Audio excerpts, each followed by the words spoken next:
നേന്ത്രപ്പഴം ഒരു പ്രകൃതി ടോണിക്കാണ്. ശരീരകോശങ്ങളുടെ പുനർനിർമ്മാണത്തിന് ത്വരിതപ്പെടുത്തുന്ന ഘടകങ്ങൾ ധാരാളം ഉള്ളതുകൊണ്ടും വളരെ പെട്ടെന്ന് ദഹിക്കത്തക്ക വിധം ലഘുവായതുകൊണ്ടും ശീഘ്രം ഉന്മേഷം നൽകുന്നതിനാലും രോഗികൾക്ക് ഇത് നിരപായം ഉപയോഗിക്കാം.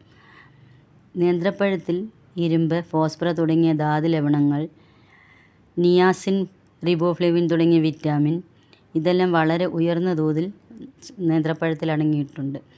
ഇത് ഭക്ഷിച്ചു കഴിഞ്ഞാൽ നേന്ത്രപ്പഴത്തിലുള്ള ഫ്രക്ടോസ് എളുപ്പത്തിൽ തന്നെ ഊർജ്ജമാവുന്നു.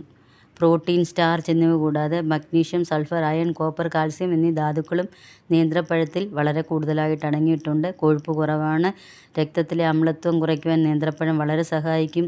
Vitamin C, A, B, D, E എന്നിവയും നേന്ത്രപ്പഴത്തിൽ അടങ്ങിയിട്ടുണ്ട്. നേന്ത്രപ്പഴത്തിൻ്റെ കൂട്ടത്തിൽ ചൂട് പാൽ കുടിക്കുന്നത് വളരെ നല്ലതാണ്.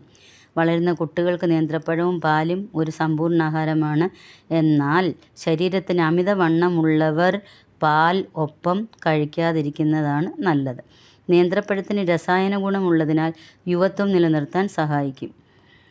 നേന്ത്രപ്പഴം മാത്രം ഭക്ഷിച്ച് മാസങ്ങളോളം തന്നെ ജീവിക്കാൻ സാധിക്കും.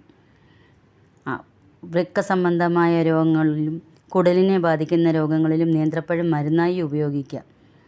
മാൽന്യൂട്രീഷൻ കൊണ്ടുണ്ടാകുന്ന രോഗങ്ങൾക്കും വിറ്റാമിൻ കുറവ് മൂലം ഉണ്ടാകുന്ന രക്തപിത്തം തുടങ്ങിയ രോഗങ്ങൾക്കും ചികിത്സയായി ഇത് ഉപയോഗിക്കുന്നത്. തന്നെയല്ല, നേത്രങ്ങളുടെ ആരോഗ്യത്തിനും കർമ്മക്ഷമതയ്ക്കും വിറ്റാമിൻ എ, ദന്തങ്ങളുടെ സംരക്ഷണത്തിന് കാൽസ്യം ഒഴിച്ചുകൂടാൻ വയ്യാത്തതാണ്. ഈ രണ്ട് ഘടകങ്ങളും ഈ നേന്ത്രപ്പഴത്തിൽ അടങ്ങിയിട്ടുണ്ട്. അതുകൊണ്ട് ദന്ത രോഗികൾ നേന്ത്രപ്പഴം ധാരാളമായി ഉപയോഗിക്കുന്നത് നല്ലതാണ്.